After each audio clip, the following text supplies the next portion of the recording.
Malua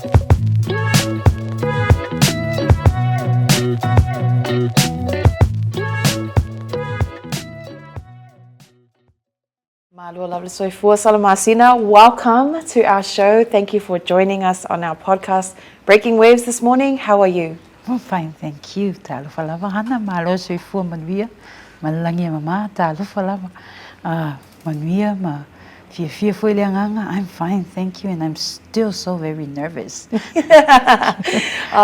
Thank you for coming on, even though I know you're not accustomed to coming onto podcasts and things, but my conversation with Salah, she said you had a lot of wealth to add to our show and also those who watch our show, so I'm so excited to have you on. First of all, how has your trip been? You come from Hawaii, how has your trip been in New Zealand? Oh gosh, I'm speechlessly in awe of Auckland and New Zealand and everything here. I keep repeating to families, kasi tamali iyo o kilangi New Zealand, full of God's grace. It's been great. Thank you. I'm honored. That's good. What have been some of the events you've been here for? Well, I was here for the Whipsy conference. This conference is held every 3 years. And it's where Indigenous people, educators come together and share knowledge, share about the different cultures. God's gifts of language and culture is one other thing that we've been witnessing at the conference. It's really good. So aside from having meat pies and mamue, it's been great. Yes, and I heard you guys also went to a graduation? Oh, yes. Another feature, a great aspect. Thankful to Dr. Salah for this greatness that she's indulged me in yesterday. I've never seen aonga sa mua aonga amata in a church setting, in a family setting. And yesterday's graduation was just emotional. Watching our young ones in the future of our country, and they get nurtured and into this Indigenous way of Fa'asamoa, and here about away from motu ese mai le tatou watu nu'u. So it's beautiful, and I commend New Zealand. I commend the state of New Zealand for allowing us to practice it this way, to allow us to nurture and grow our children in that fashion. Praise the Lord. That's a great blessing. Tell us a bit about the Whipsy conference. Okay, the Whipsy conference. This is my first Whipsy conference, and I'm so glad I came. When I first heard about it, I didn't know what to expect. All I know is the word Indigenous. Like, okay, I think I'm Indigenous. I've lived away from the motherlands, and I said, I think I should be able to connect with this type of learning space. The first day, 5 days, we've attended a pofidi, and again, it was just speechless. There's just a different energy that these cultural rituals bring in. When the Māoris were just going out the sound of their voices, it brings that energy. I thought, oh, this is how my Samoan people are. When the men are out there screaming, fola fola sua, and that's a speaking ritual, and they bring it with so much good energy. I said, oh my goodness, we have the same vocal cords. We must be related. Yes. Yeah? So the Whipsy conference is such a rich space of. I am so thankful that my school got to send me to embrace this greatness of language, culture, in educating, to become an Indigenous educator and be free at what I do. In the standardized world of educating students in the United States, there's protocols, there's procedures, there's things that we had to follow, teaching educational practices. At times, our generation, our students, Pasifika, the Pacific Islanders sometimes don't align with testings and that kind of paradigm. And for this Whipsy conference, when I heard it, like, okay, I think, thank you, Lord. This is a great space to be myself. Wow. And to practice the way I learn and the way our culture brings knowledge into the world. It just brings me a lot of joy knowing that these conferences are happening. Amen. And that our Indigenous peoples are coming together. That's huge progress. I love it. Tell us a bit about yourself and your background, what framed you to be the person you are today. I grew up fully immersed in the culture, language, from speaking to walking and talking. In the village of Lauli, I was born in American Samoa, grew up in Lauli. You're from Lauli? Yeah. The most dangerous village in Samoa. Wow, we've got a tour. Yep. Yeah. And in Lauli, like any other village back home, there's church, there's everyday life, there's school. Thank you for colonization. I grew up in a time where school was mandated. Right. And we spoke Samoan every day. We've practiced watching my parents participate in fa'alavilavis. And I've seen it at church settings, to Anae's and family gatherings, yes, those things. And we had no choice but to do fi'aus. Yeah, I got to wash dishes with the water hose back in the back of the house, and we were able to swim every day. We live right next to the beach, and the language and the language we used was totally full-on Samoan. Samoan is my first language. And in fact, I barely passed English in high school. And being able to grow up in the village setting, where not just the language too, but it takes a village to that saying, I'm a product of that. I was hit in the head by aunties and uncles and get scolded out in public by aunties and uncles. And a whole village really took good care of me and brought me to where I'm at today. And up until this day, there's still scolding coming from them, So I hope that paints a picture of whom I am, what I've become today.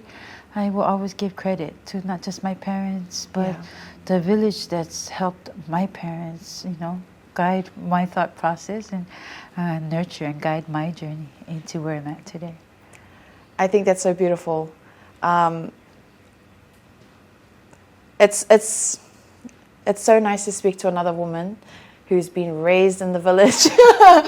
I personally am not raised in the village. I was born here in South Auckland, so my experience is very much rooted in New Zealand and Māori. So it's very refreshing to speak to someone on the show, who comes straight from the village. And now you're in education and you teach Samoan language, which is amazing. Funny backstory about my experience here in New Zealand. We were always taught that language is a weakness. Wow. Subliminally in our education system, it was not encouraged. It was like, you won't get anywhere if you're going to learn your language. So people like you, it's great to come across people like you. Why did you decide to go into language and music? Oh, that's nice, wonderful, funny story. As I was, being nurtured and by after high school, I had a choice to attend to further education, and after getting in AA in American Samoan music, part of growing up when we were young, we had to learn. We had no choice. We had to sing every morning for our morning loko, and every evening we have evening prayers, and we had to sing as well. In addition to that, we learned how to play the piano. My siblings and we learned how to play. And then eventually it gets taken into the church, and then I'm showing off on the piano and the organ. And, hey, look at me! But in due time to leave, because we were really, education back home is up until there's a 2-year college in American Samoa. After that, you would have to leave to go and further your education if you need it. When I did, I had a choice. Well, no, I didn't have a choice. I've opted to study environmental law. Nice. As I was coming, I was very homesick. At UH Manoa, you'll find that geographically, law school is on the left side and music school is right next door to each other. It's only separated by a driveway. The first day there, I found out. I looked at it. It was the music school and the law school. Guess where I went? I was so homesick. I missed my family. I missed the music. I missed the Evangelia, the church activities. It was that music department that brought me close to home. I never made it to my law school interview the first day. In fact, I started sneaking in. And so from then on, that's my story. God doesn't, God guides our path. Sometimes we choose things and we take a look at the world and say, we want this, this, and that. And I feel like my journey was divinely guided by the Holy Spirit, our ancestors. And since then, I've never turned back. And I got my undergrad in music. Beautiful. Music, and it was from then on. After music, after graduating with the music undergrad, I couldn't find a job. I wanted to be a choir director. In Hawaii, there's only one music teacher, or two, lucky if there's two. And it was hard to get in. I had better colleagues. We all applied and they got the jobs. I said, oh gosh. And at one point, there was a school at Kalihi in Hawaii. They were looking for a Samoan language teacher. And I was there roaming around trying to get into the system. And I was a substitute teacher at the time. They got me in and I refused to. I said, I don't want to be a Samoan language teacher. I'm a choir director. I'm a Polynesian and I do music and this is what we do. We do well on stage. The Lord is so good. Eventually, I was in denial for about 3 years, teaching Samoan language, and couldn't wait to get into a choir director position. However, I ended up taking a certification course, and also eventually led to my master's, studying curriculum and instruction and education, with the emphasis to be certified in teaching Samoan language. These two together kind of helped shape my position that I'm in today. I teach music and I also teach Samoan language, which is, I think God has done exceptionally great to guide me into this process where at times I was being stubborn and said, no, I don't want to be a Samoan language teacher. But it was the only job available at the time while I was shooting for becoming a choir director. Today I teach Samoan and English. I also teach Pacific literature as well as music at St. Louis. And I also still do choir directing at my church. So Beautiful. Beautiful. I God didn't is good. lose anything. Yeah. Amen. Exactly. Amen. And what are your thoughts around what are some of the most important Samoan cultural values in your opinion? Right. Every time I get asked that question, I say, yeah, of course, wa'aloalo, alofa, ainga. These values, I really sat down and listened to it. I took some notes of it. Fa'aloalo, mentioning these three different words, fa'aloalo, alofa, family values. And I thought, what is it that brings it together? We embody that. I wrote the word embody. These are the values that we embody in how we walk and how we talk. You talk with respect, you talk with love, and you talk when you represent families and your culture. And I think that's a beautiful aspect of being Samoan, as we embody these three characters in our everyday life. Yeah, growing up, like I said, being a product of a village setting, being nurtured by a village, these three things. When we walked, yeah, these things. So what does fa'aloalo look like? What does alofa look like? Alofa looks like when there's a fa'alavilave, when there's a wedding going on the other side of the village, my dad automatically gets up and take whatever's left in our kitchen, or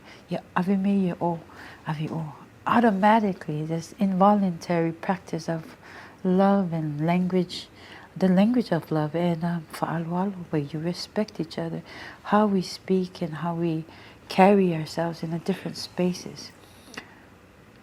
I think those three things is what I try to be when teaching my students, when standing in front of my students, although just many times it gets challenging, yeah, and it'll challenge, your thought process.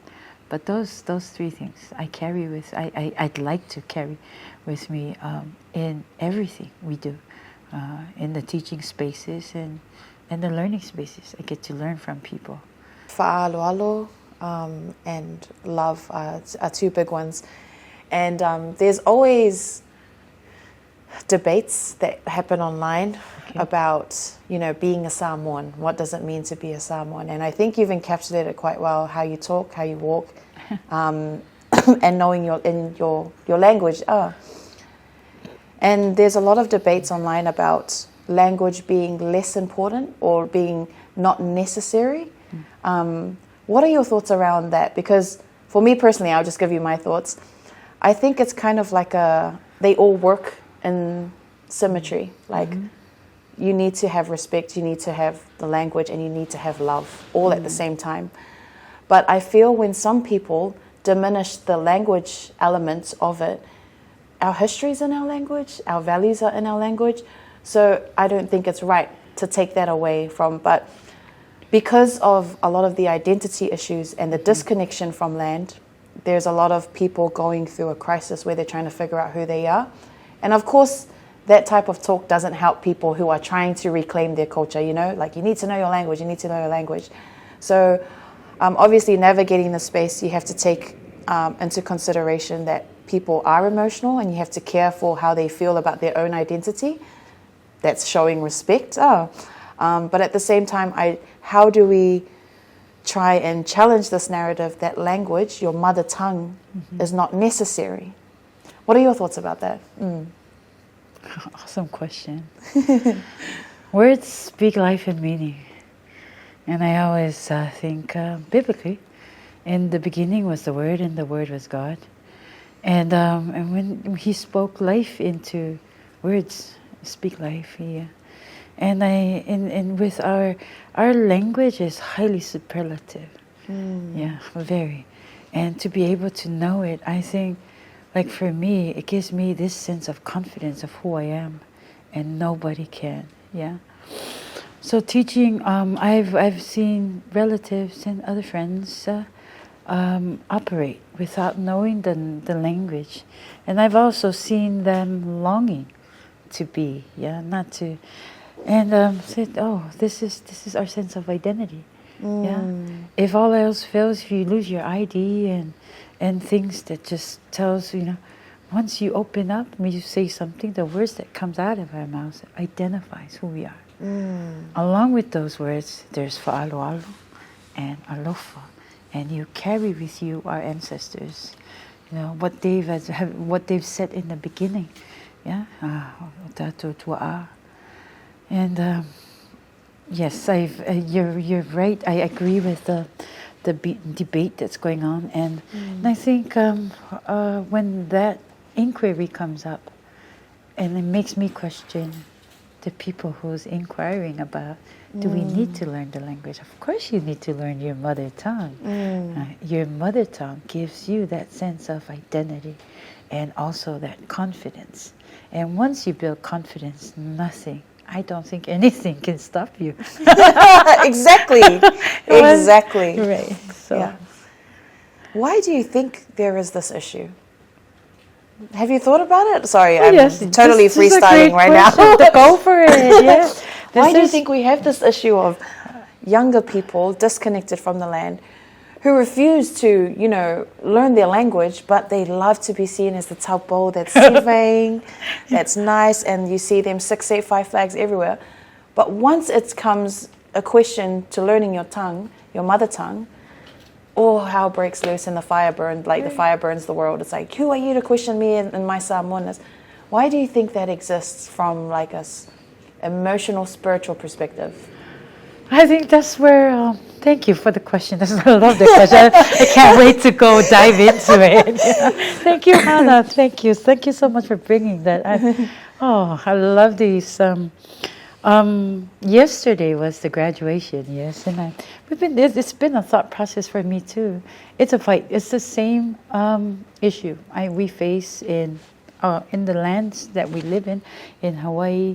There's this thought where we don't need to learn it. Yeah, English is. And I thought, no, man. And when I seen the graduation yesterday, that's a great place to start. All the time,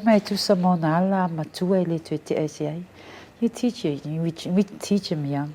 When they grow older, there shouldn't be that perspective. There shouldn't be an inquiry of why why we should learn our language. You start teaching them from the beginning. They'll get into the language and the culture. Yeah. And that's why I'm so thankful to Dr. Salah Bafiti Mai. She's been so great an advocate of early childhood education. And I'm an advocate of secondary education, teenagers. And by then, my job is really complicated too. I tried to find where to start from. Yeah. And I said, that's right. We should start teaching them from the beginning. I think that issue arises mostly for me in our network. It's from our friends and families who didn't live it, who didn't embody it, which is still good, I think. But once you start implementing it and nurture from the beginning, from when they're young, I take that concept from God. Is amazing, great words from the Bible that guides my thought process. You teach them young, and when they grow old, they don't depart from it. So you're saying that people who feel that way, there's just some sort of lack in teaching them young how important the language is? And not to paint these people in the wrong way. Not to paint it in the wrong way. Not to paint it in the right. It's actually to identify. Yes, respectfully. And I don't think it's controversial. I think it's just a hard conversation that's necessary. Right. I actually feel like many people would agree with us. And it's not to put down people who didn't, because I mean, look at New Zealand's history, right? Our ancestors, our parents came through the dawn raids. We were treated horribly. Our parents were trying to survive. Amen. And in their process of surviving in this country, they've had to work many hours, to give back to their families back in Samoa. Amen. And unfortunately, it's left children in a position where they've had to grow up in this system, the Western world, and adapt these kinds of values. Right. And now we're getting a generation of people who I feel are mixing Western values with Samoan values, but don't know how to separate both. But I think it's important just to have a conversation about it, because we're creating enemies that don't exist. You know what I mean? Like, I'm not your enemy for saying that we need to learn our language properly. We just have to address what's happened first. Before we can all be happy and say, yes, learning the language is important. But I don't think this divisive narrative online where it's like, you don't need to know Samoan, and then there's half of us saying, no, you do. It's not going to mobilize and unite us to go further. I think what you said in your experience definitely highlights what I've been seeing here in New Zealand. It's just the lack of, and it's not a bad thing. It's like, we know now. Let's respectfully. Maybe I'm a thought process a better way to verbalize it. Yeah. But just seeing it, because when you're immune to something, the environment around you, you love it and you embrace it, and eventually you'll adapt it and say, "Oh, I'm from here." But when we don't, and then when we're actually from a different space, like when we're surrounded, like for example, my boys, my two boys, they live in Hawaii, and they like to. At one point, he tells me, "Mom, so I'm Hawaiian." Like, yes, you can be Hawaiian, but by blood you're Samoan. Yeah. How is that? But because he's inquiring, because he's not, he lives in Hawaii, and he claims the land, the surrounding that he's surrounded by, the language that he's inputting into his thought process, and it makes him claim it. So it was a good wake-up call for me. Okay, let's get it for Samoa. So I hope that helps put things into perspective. And Absolutely. yeah, but respectfully, yes. Yeah. Without I've lived away from the motherland for 20 plus years, and that's I get this position too, because I get indulge into the beauty of Hawaii and the culture and the system there, and we absorb it. Yeah, absolutely. And I have to catch myself. Yeah. Yeah. See, I'm always big on strengthening families, Amen. and making sure relationships between parents and children are healthy, Right. and both are heard. And it's just an interesting time we're in, especially with, I think there are hundreds of thousands of us living in Western countries or other countries. So interesting time for us Samoans. Amen. But the other question I wanted to ask you is, how do you incorporate cultural values in Western systems that you've had to be a part of, whatever it is, whether it's because it could be potentially a challenge to bring our values into spaces that have operated differently for years, decades. Tell me about what that's like for you. Good question. I love it because I live it. Right now, at first when I started my journey as a teacher, I would follow. Yeah, of course, that's the normal procedure of thought process in new spaces, and I would listen and pick up. Over time, the Lord is so great, so I've not to go against the system, but to stand, to be myself. Yeah. How do I incorporate Samoan values? Well, right now I teach it. Right now there's a fairly new non-profit organization, Ole Mala Malama. We formed it to, the vision is to perpetuate Samoan culture and preserve language, Samoan language as well. And the strategy or pedagogy that we're aiming into is to create a village setting. And through Ifakaasa Unga Whaiwhiao, if we can form this space, because that's teaching it in a standardized classroom. Truly thankful. St. Louis, DOE, Hawaii, for allowing me to teach my language and culture in the spaces. And so we try, and it can only get them for an hour and 5 minutes. That's the span of learning time, the classes. But to really fully immersed into Samoan culture, we want to create a village. How I was raised, how we live it in the islands, in the motherlands. Yeah, to be able to create that setting where you wake up to it and you go to sleep after it. Yeah, that's the goal. It hasn't happened yet, but creating a non-profit organization that'll help us apply for funding to create this space, a village setting, and we haven't named our village yet. But I think that's a good way of. I practice teaching it, and it's very minimal. Even at the beginning of teaching it at Farrington High School, I was speaking English 90% of the time. This is how you say alofa. This is how you translate share, nofoa. 90% of the language output I was using at the time was English. And so to even be in the space that's generated and facilitated by American practice, which is very great, I'm very thankful. God willing, hopefully, Ole Mala Malama, in partnership with Kananafo Hawaii, will grow. So far, an update on that, we just started starting it off with early beginners education, reading the Bible, where language, the vowels, and the strength in vowel articulation and konisanes, and putting it together and understanding the pronunciation theory of it, because believe me, even that has to be taught. So that's where we're at right now. How do I incorporate this, hopefully, at the ending Litaunuunga of right now, as I'm partially in the classrooms of St. Louis. we hope to fully engage our language and culture from the beginning. Alofa, have a village setting that allows the students to come as Samoans and have the parents sign a waiver. Please don't get mad if we scold your kids. We're practicing how to live it in the village, something like that. Because those are all the things to consider building this space, this learning space for our students.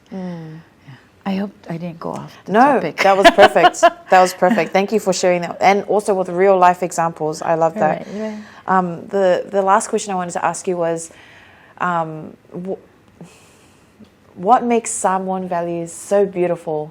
And, why do we stand different from other cultural values to you?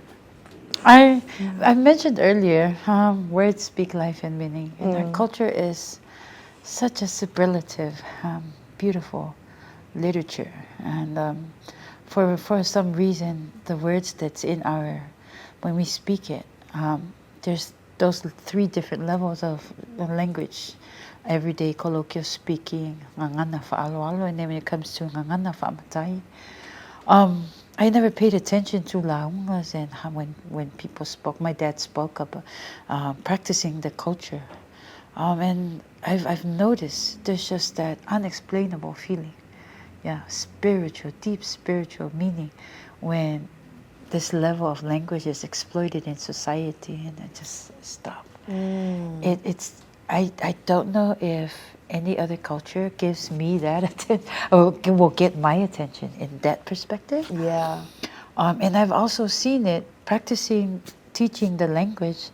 I would open up with a fa'afilo inga. I would greet my students, not just, "Hi, what's up, guys?"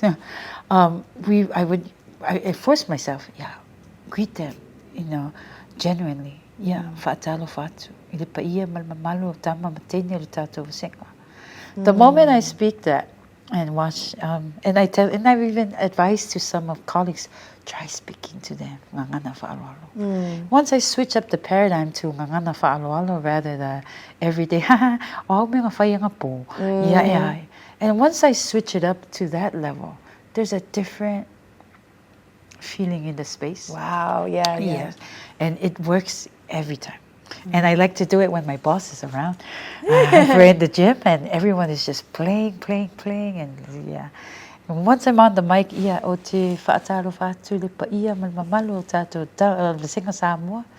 that first line is the cue. And I don't have to, 5, 4, 3, 2, that kind of. I've seen in learning spaces where teachers are constantly trying to get the attention of the students. I promise you, if anyone is listening tonight, try it. Once you speak in that phrase, in that level, I feel it comes with in Hawaii we call it mana, but it comes for us. It's spiritual. Samoan too, mana. It comes with that powerful spirit to gather our people. So we're not alone, and I think we're being guided to our thought process, the words that come out of our mouths, and when we speak it, it flows. And the more we practice it, the better you get at it. And the better we get at it, the more you feel confident about yourselves, and nothing will stop you. So yes, before I get too long-winded, I hope my perspective, my experience, getting to share that is an honor. I think your perspective is, my eyes open to that as well. I did not even realize that, but I'm like, our ancestors really thought about everything. They thought about everything. Check your tone. Check your tone. Check it. Yeah, exactly. Self-check, yes. See, and especially in, living here in New Zealand, it's crazy. I'm not going to go into that. Maybe for another episode. I'm going to go into that. It's another episode. But thank you so much, Salamasina, for joining our show. Thank you for sharing with us your wisdom, your knowledge, and your experiences. We appreciate you for coming into our Blue TV studio. And next time when I'm in Hawaii, we can do it. Let's do it again. Let's do it in Hawaii. Let's do it in Hawaii. I want to come to Hawaii. That's my next goal. I need to come to Hawaii. But thank you for joining us. Amen. Thank you. Thank you for having me. Mori atu whaaftaitele le sunga le ali pule. Anae Fuimaono whaapea foile nei company Bluwave whasalalau. Vi ia le tua ia wanoa le au maua o tātou maua. Ia o se sao, se whaatau waa foile nā le au ona mo le tātou atu nuu. Ia vi ia le li nei ia wanoa. Ia o le oso tele lava le awal maa i Hawaii. Ia o le tamau ainga, le sosia ma tamau ainga le atua lo tu whaatau taina. Whaaftai tele mo le awanoa. Whamanuia le atua o afoi ni se le atua le au ona ma le whaatau waa. Malu avi fale o fina ngalo. Thank you, Hana. It's been wonderful. Thank you for tapping into that that part of my thought process. I didn't think, this I was going to share about this, but it's been an honor being here today. God bless you, New Zealand. God bless you, Bluwave, and our team here. God willing, that you guys will come to Hawaii and we'll set up another session on Waikiki Beach. Yes. Manuia la Yes. Waikiki Waikiki Beach, here we come. Breaking waves.